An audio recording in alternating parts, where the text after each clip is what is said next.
Bonjour chers candidats, moi c'est Ogutola Boy, enseignant de philosophie au Cégep Pobet. J'aimerais partager avec vous la dissertation philosophique dans les classes de terminale.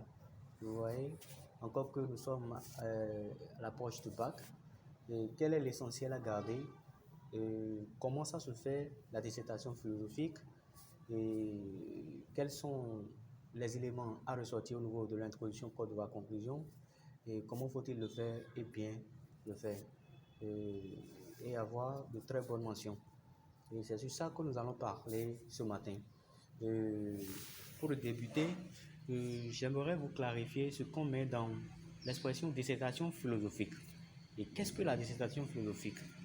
En fait, la dissertation philosophique est un exercice qui consiste à construire une argumentation logique, un enchaînement rigoureux dans l'art de raisonner.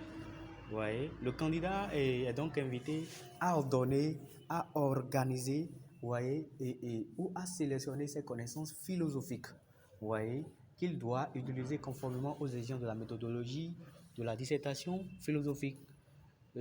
Pour cela, qu'est-ce qu'il doit faire? Il doit d'abord faire ce qu'on appelle le travail préparatoire, vous voyez, comme cela est possible dans toutes les matières et tous les exercices qu'on vous donne.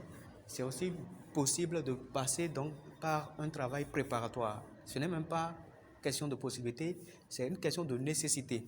Vous voyez, il faut faire le travail préparatoire avant de commencer par rédiger son sujet. Mais avant qu'on ne passe à cela, j'aimerais vous clarifier certaines choses. Et la première des choses, c'est quoi? Il faut d'abord, en tant que candidat, savoir choisir son sujet. Vous voyez, lorsque j'ai une maîtrise de la méthodologie et que je n'ai pas une maîtrise de la notion donnée par rapport à la méthodologie sur le sujet, cela veut dire que je dois le laisser carrément. Je ne peux pas traiter un sujet pareil. Je risque d'être impertinent, ouais, dans la rédaction et incohérent parfois. Donc c'est possible qu'on puisse rater la moyenne en philosophie. Et pour cela, il faut d'abord choisir le sujet que vous maîtrisez. Et soyez sûr que vous maîtrisez bien le sujet et que le sujet que vous maîtrisez, c'est déjà un sujet. Vous avez peut-être des connaissances acquises, vous voyez, en classe et que vous avez aussi la maîtrise de la méthodologie. Et je crois bien que c'est sur la didactique que nous allons travailler ce matin d'abord. Et après, je vais donner quelques exercices typiques que je vais encore diffuser sur les chaînes pour que vous soyez au cœur de ces informations.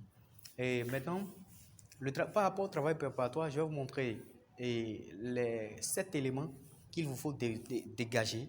Hein. C'est ça au tableau. Les 7 éléments. Par rapport aux 7 éléments, je crois bien que c'est ça que je vais vous montrer bientôt